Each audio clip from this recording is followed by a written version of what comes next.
lâu mi khai chi cha a si zum na vole a cao chu let them be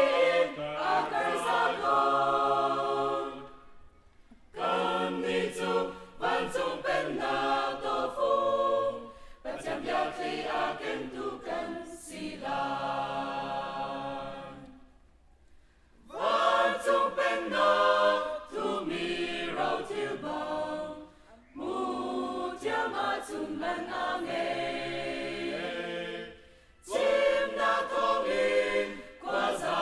a pan sang để na thong cha bia in a lăng cha đi về na in có linh cái gì thiên lim na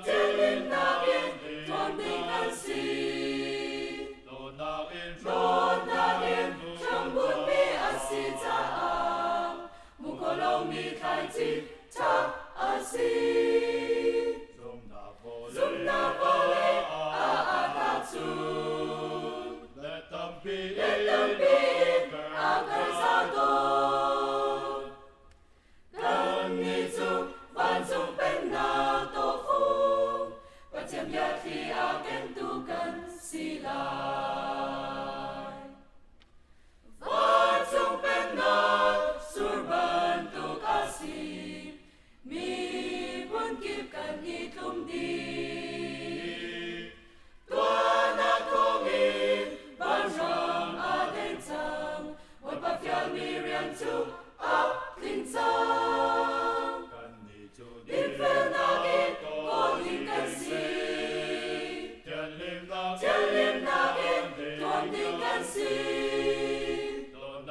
Lord na in trong bút mi a si cha a mu ko lâu mi khai chi cha a si